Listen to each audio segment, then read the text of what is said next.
मेरे मामा जी रोज रात को गिलास में दूध लेकर आते और कहते कि तुम इसे पी लो।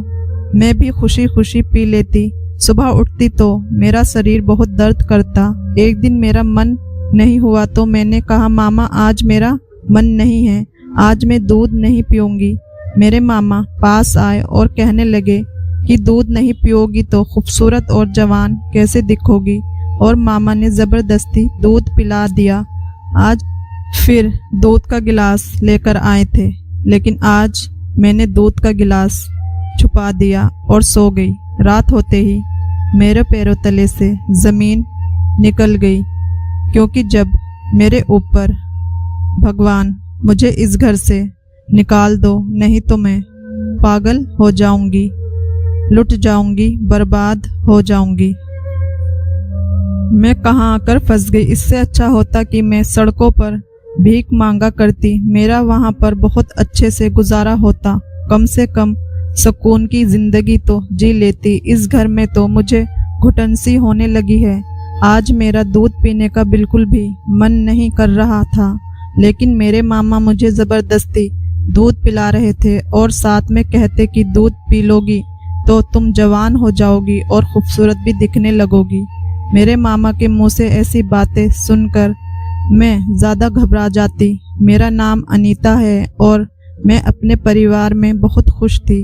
मैं अपने घर में इकलौती बेटी थी। मेरा ना कोई भाई था ना कोई बहन, बस मैं अकेली ही थी। और मेरे मम्मी पापा मुझे बहुत मानते थे और अपनी नज़रों से दूर नहीं होने देते थे। लेकिन एक दिन कुछ ऐसा हुआ जब सब कुछ खत्म हो गया। मैंने तो कभी सपने में भी नहीं सोचा था कि मेरे घर इस तरीके से दुखों का पहाड़ टूट पड़ेगा और मैं बेसहारा हो जाऊंगी। बाहर कुछ काम के लिए गए थे। मैंने कॉल की और पूछा कि आप लोग कब वापस आ रहे हैं। तभी मेरी माँ बोली कि तुम फिक्र मत करो, हम अभी पहुँचने ही वाले हैं। लेकिन मुझे इंतज़ार करते करते 2 घंटे घर नहीं आए। जब उन्हें दोबारा कॉल की तो उनका फ़ोन रिसीव नहीं हुआ। अब तो मेरा दिल बैठा जा रहा था। आखिर मेरे माँ पापा को आने में इतनी देर कैसे हो सकती है? वो तो कब का वहाँ से निकल चुके थे। फिर अब तक तो उन्हें आ जाना चाहिए था, लेकिन अभी तक कोई अता पता नहीं। यही सब सोचते सोचते थोड़ी देर के बाद कॉल आ गई। फ़ोन मेरे पापा के मोबाइल से आया था। जब मैंने रिसीव किया और जो बात उधर से मैंने सुनी उसे सुनकर मेरे होश उड़ गए। उधर से कोई कह रहा था कि तुम्हारे माँ पापा का एक्सीडेंट हो गया है, तुम जल्दी से इस जगह पर आ जाओ। मैं ठिठक ठिठक के रोने लगी और फौरन घर से दौड़ते हुए निकल गई। जब जाकर देखा तो वहाँ पर लोगों की भीड़ इकट्ठा थी। माँ और पापा खून से पूरे लथपथ बीच में पड़े हुए थे। अब उनको देखकर मेरा सर चकराने लगा था। अब मैं चीख चीख कर रोने लगी। वहाँ के कुछ लोग मुझे समझाने लगे और रोते रोते बेहोश हो गई। जब मुझे होश आया तो मैं अपने मामा और मामी के घर पर थी। होश आते ही मामी से लिपट कर रोने लगी। मामी मुझे समझाने लगी कि तुम फिक्र मत करो, हम लोग हैं ना, हम लोग तुम्हें अपनी बेटी की तरह ही देखभाल करेंगे।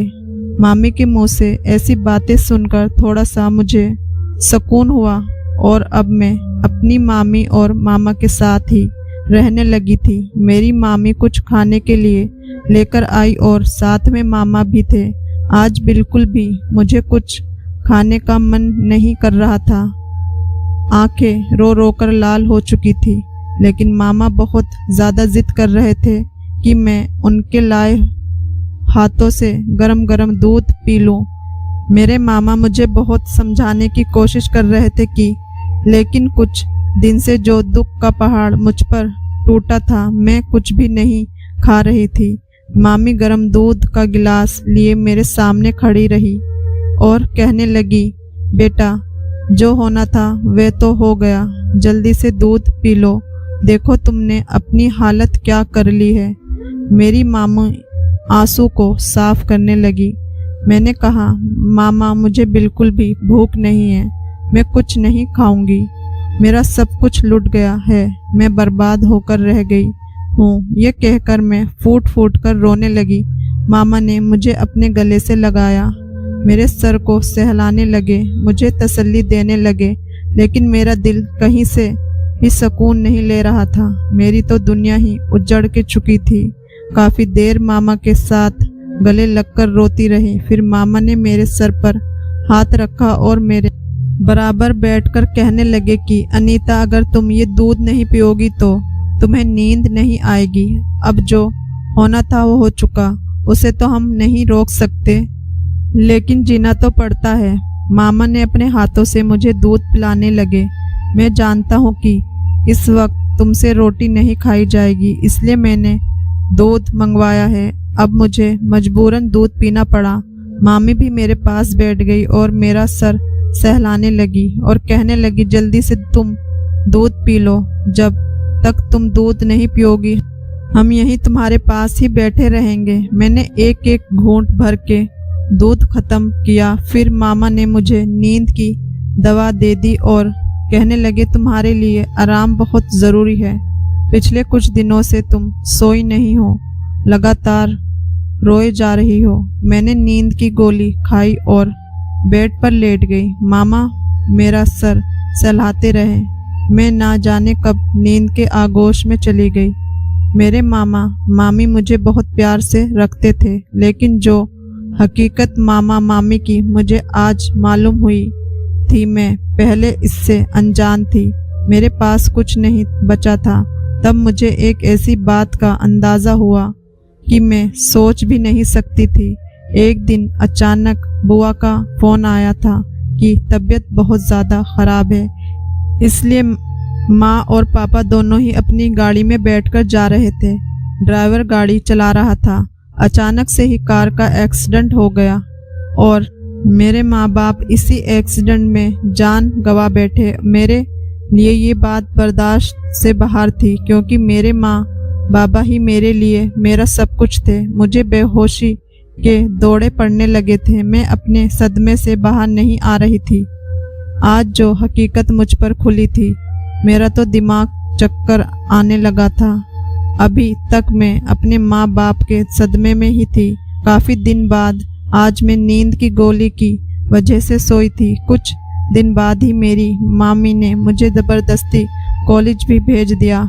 कहने लगी कि अपनी पढ़ाई की तरफ ध्यान दो। मुझे भी ये ठीक लगा कि मेरे लिए पढ़ाई पर ध्यान देना ही बेहतर है, लेकिन मुझे समझ नहीं आता था कि मेरे मामा रोज़ क्यों मुझे गर्म दूध का गिलास देते हैं और मामा मेरे सामने बैठकर कहते हैं कि तुम्हारे लिए गरम गरम दूध मंगवाया है, ये दूध पी लो। जब से मेरे माँ बाप का देहांत हुआ था, रोज़ाना ही मामा मुझे दूध पिलाते थे और अपने सामने मुझे वे पूरा दूध ख़त्म करने को कहते थे। मेरी मामी भी मेरे पास आकर बैठ जाती और कहती कि गरम दूध पीना बहुत ज़रूरी होता है। मैंने मामी से कहा कि मुझे रोज़ रोज़ दूध पीना पसंद नहीं है। मैं खाना खा तो रही हूँ, आप लोग क्यों ज़बरदस्ती मुझे ये सब पिलाते हैं।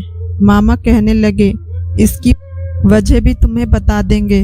अभी तुम छोटी बच्ची हो, ऐसी बातों को समझ नहीं सकती, लेकिन हम तुम्हारे फ़ायदे के लिए ही सब कर रहे हैं। मैं समझ नहीं पा रही थी कि मामा कहना क्या चाहते हैं और आज तो मुस्कुरा भी रहे थे। अपने हाथ से उन्होंने दूध मेरे होठों पर लगाया और जब तक मैंने गिलास खाली नहीं कर दिया, वे लगातार मुझे घूट घूट दूध पिलाते रहे और कहने लगे कि तुम्हारी सेहत गिरती जा रही है। लेकिन मैंने ये बात महसूस की थी कि जब से वह दूध पीती थी तो मुझे अपने आप में बहुत कमज़ोरी महसूस होने लगी थी।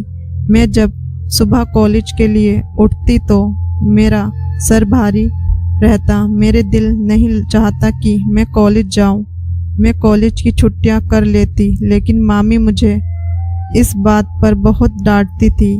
एक बार मामा बाहर से स्पेशल दूध लेकर आए थे और कहने लगे कि ये मैं तुम्हारे लिए लाया हूँ। मैंने कहा, आप क्यों इतना दूध मेरे लिए लेकर आते हैं। मुझे ये दूध नहीं पीना, मैं दूध पी पी कर बोर हो चुकी हूँ।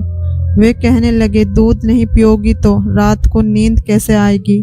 तुम्हें नहीं मालूम कि जब तुम दूध पी लेती हो तो तुम चैन से सो जाती हो, तब मुझे कितना सुकून मिलता है। आज तो मुझे मामा की बातें बड़ी अजीब लग रही थी। उनकी आंखों में एक अजीब सी चमक थी। न जाने क्यों मैं घबरा सी गई थी। फौरन से मुझे अपने दुपट्टे का ध्यान आया था। जल्दी से मैंने अपना दुपट्टा लिया और अपने कमरे में चली गई।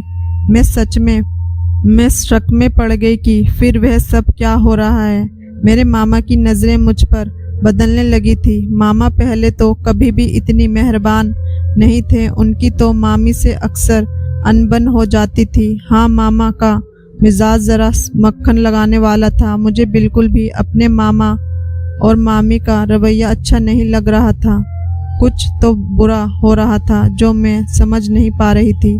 आखिर ये सब लोग मेरे साथ कर क्या रहे थे? मुझे रोज़ दूध पिलाना और अपने नज़रों के सामने सुलाना, ये सब मेरे बर्दाश्त से बाहर था। लेकिन मैं कुछ कह भी नहीं पा रही थी क्योंकि मेरा कोई और सहारा नहीं था। मुझे अपनी मामी और मामा के साथ ही रहना था, इसलिए मैं ज़्यादा ज़ोर ज़बरदस्ती से बात नहीं कर सकती थी।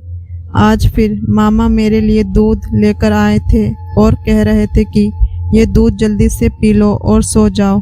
जितनी जल्दी से सो जाओगी उतना ही अच्छा रहेगा। मैंने पूछा, मामा आप रोज़ मुझे सोने वाली बात क्यों करते हैं? मामा थोड़ा घबराकर बोले, नहीं तो ऐसी कोई बात नहीं है, बस मैं सोचता हूँ कि तुम्हारी नींद अच्छे से पूरी हो जाए और तुम आगे की ज़िंदगी में खुश रहो। मैं दूध पीकर सो गई और मेरे बगल में मामा मेरा सर सहलाने लगे। फिर मुझे कुछ नहीं पता। अगली सुबह जब मेरी नींद खुली तो आज फिर वही मुझे दर्द हो रहा था और मेरा बिल्कुल कॉलेज जाने का मन नहीं था। मैं फौरन मामी के पास गई और कहने लगी कि आज मुझे कॉलेज नहीं जाना है, आज मेरी तबीयत कुछ ठीक नहीं लग रही। मेरी मामी कहने लगी कि अच्छा ठीक है, तुम हाथ मुंह धोकर फ्रेश हो जाओ, मैं तुम्हारे लिए गर्मा गर्म दूध लेकर आती हूँ। मैं इस बार मामी से बहुत ही गुस्से से बोली कि मामी आप क्यों बार बार वही दूध, अब मुझे दूध नहीं पीना, आज के बाद से मुझे दूध मत दीजिए।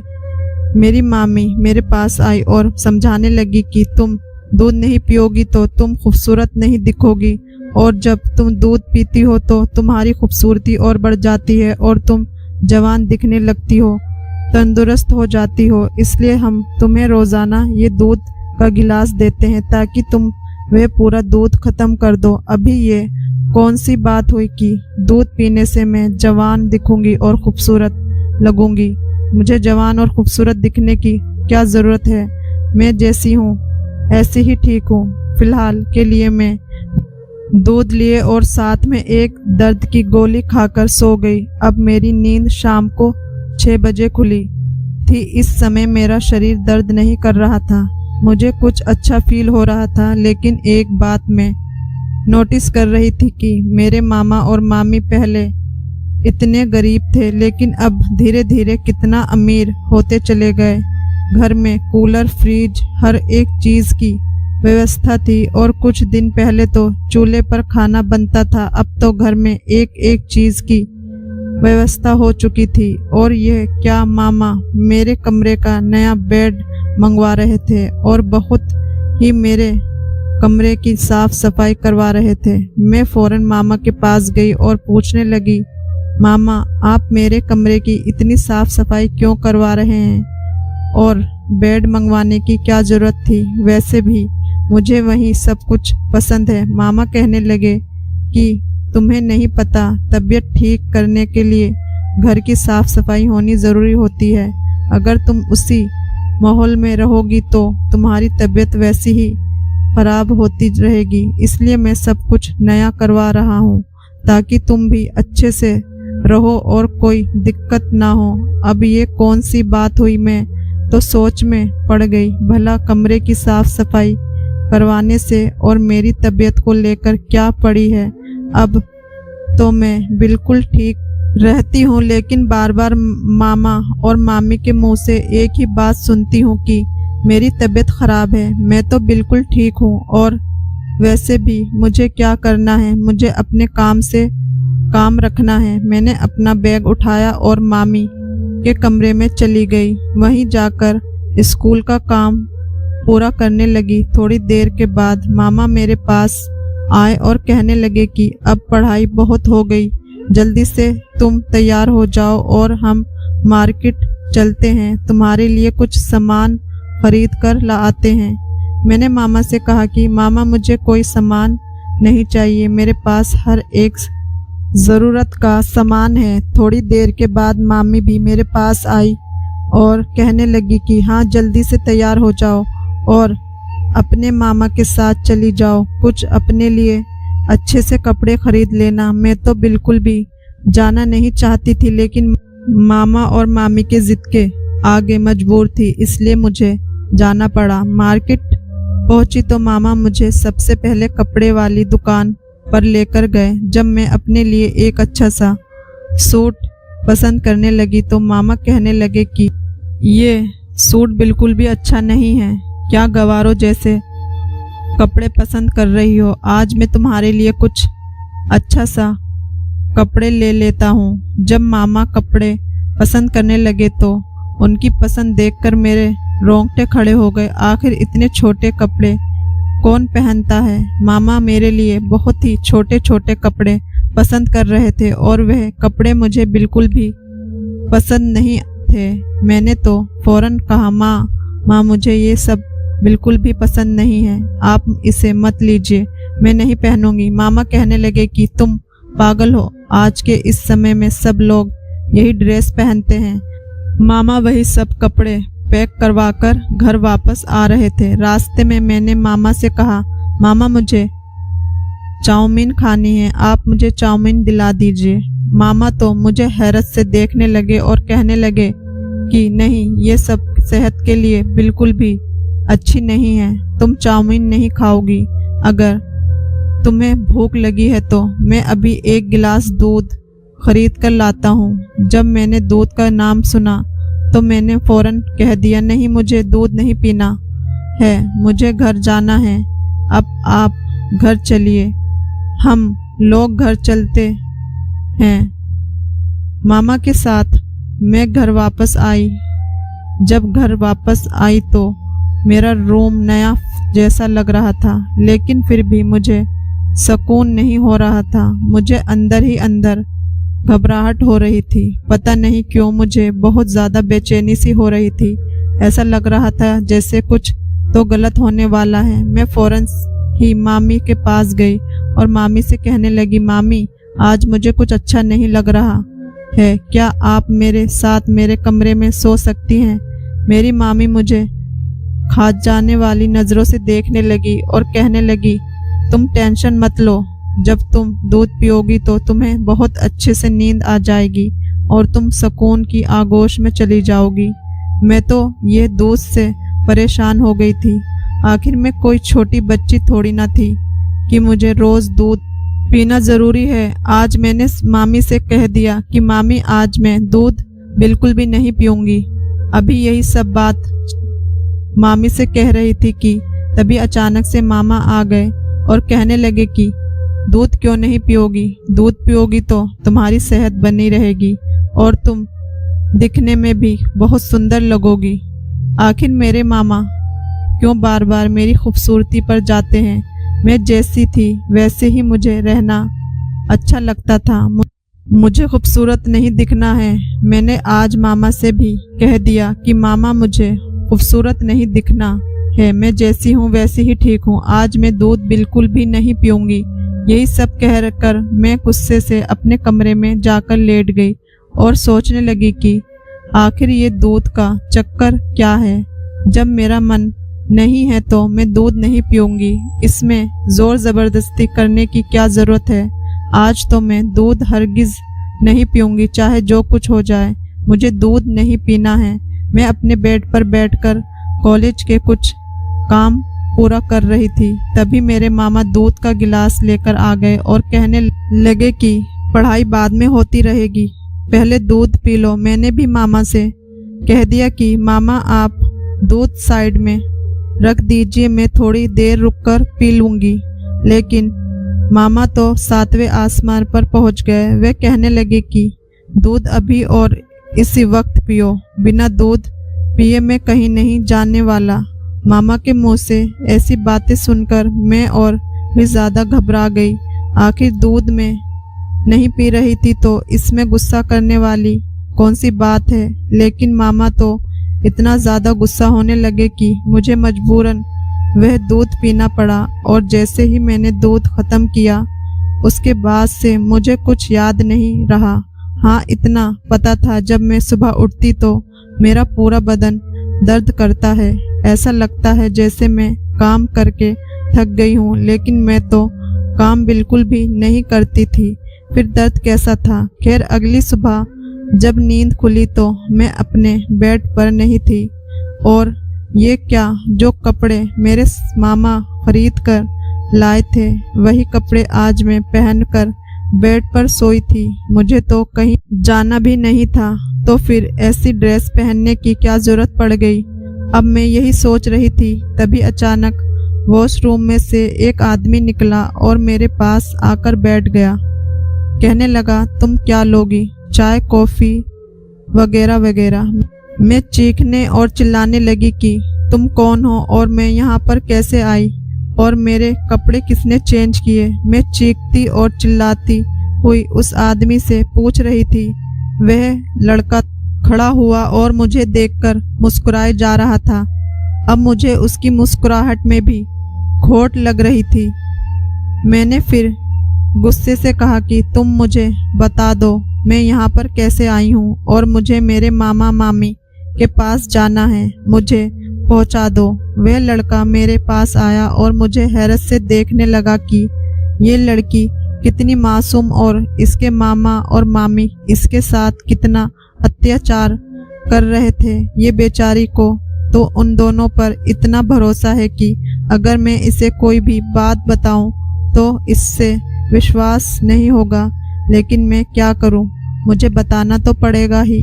अगर ना बताया तो फिर से वह अपने मामा और मामी के पास चली जाएगी और पता नहीं वह लोग इसके साथ क्या करेंगे। मैं वहीं पर बैठ गया और उससे कहने लगा कि देखो अनीता, तुम यहाँ पर बिल्कुल सेफ हो और मैं जो तुम्हें बताने जा रहा हूँ उसे गौर से और ठंडे दिमाग से सुनना।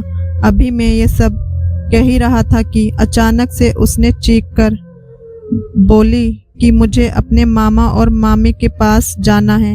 मैं भी गुस्सा हो गया और गुस्से से कहने लगा कि कौन मामा मामी, तुम्हारे मामा मामी तुम्हारे साथ क्या कर रहे हैं, तुम्हें ज़रा सा भी पता है। मैं तो उसकी ऐसी बातें सुनकर हैरत में पड़ गई। आखिर मेरे और मामा मामी मेरे पीठ पीछे कर क्या रहे थे जो तीसरे इंसान को पता था और मुझे नहीं। मैंने उसके आगे हाथ जोड़ दिए और कहने लगी कि प्लीज़ मुझे सब कुछ सच सच बता दो, आखिर मेरे साथ हो क्या रहा है, मुझे कुछ भी नहीं पता है। अगले ही पल वह लड़का मुझसे कहने लगा कि तुम्हारे मामा और मामी एक बहुत ही बुरे इंसान हैं और वह लोग मिलकर तुम्हारा इस्तेमाल करते हैं। रोज़ रात को एक बंदे को तुम्हारे कमरे में भेजते हैं और उस आदमी से बहुत सारे पैसे लेते हैं, तुम्हें एक रात के लिए दूसरे आदमी के हवाले कर देते हैं।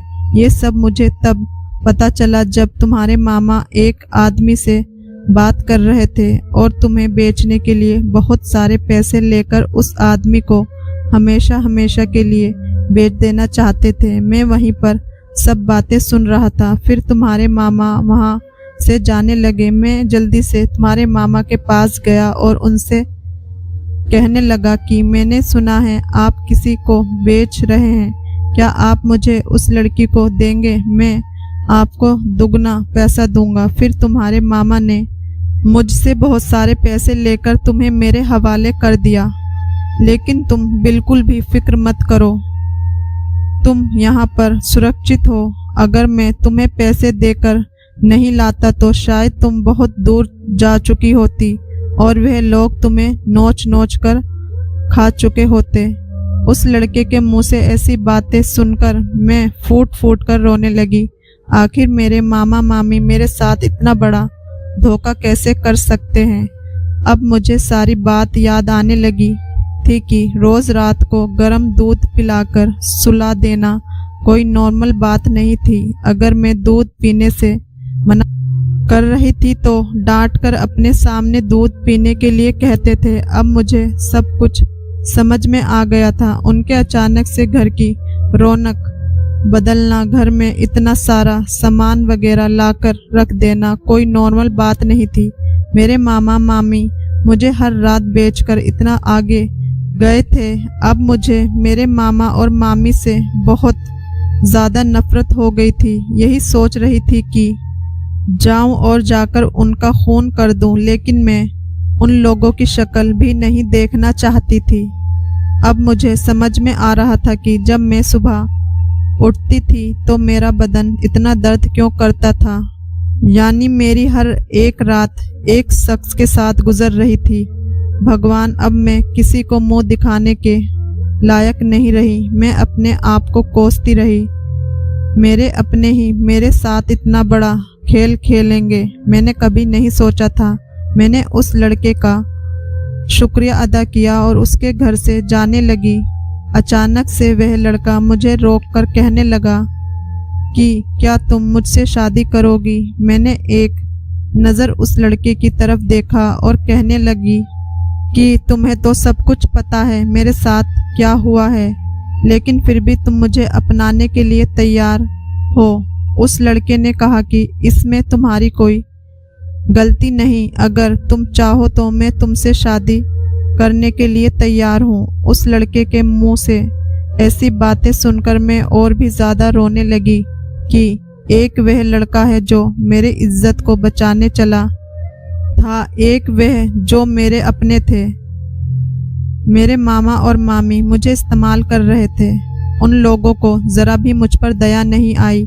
वे लोग तो कह रहे थे मेरी कोई औलाद नहीं है और तुम मुझे मेरी बेटी के रूप में मिली हो, मैं तुम्हें अपनी बेटी की तरह ही रखूंगी। मेरी मामी के मुंह से ऐसी बातें अब सोचकर मुझे घिन आने लगी थी। शायद ये सब सोच थी जो भगवान ने उन्हें एक भी औलाद नहीं दी। मैंने तो उन लोगों को बहुत ही भला इंसान समझा था। अब मुझे मालूम हो चुका था कि वह लोग मेरी इतनी देखभाल क्यों कर रहे थे। वे रोज रोज दूध का देना और बार बार एक ही बात कहना, दूध पियोगी तो जवान हो जाओगी, खूबसूरत दिखोगी। वे लोग चाहते थे कि वक्त से पहले ही मैं जवान हो जाऊं और वह लोग अपनी हर एक इच्छा पूरी करें। फिलहाल मैं उन लोगों के चुंगल से बच गई थी। फिर वह लड़का कहने लगा कि मैं तुमसे प्यार करता हूँ।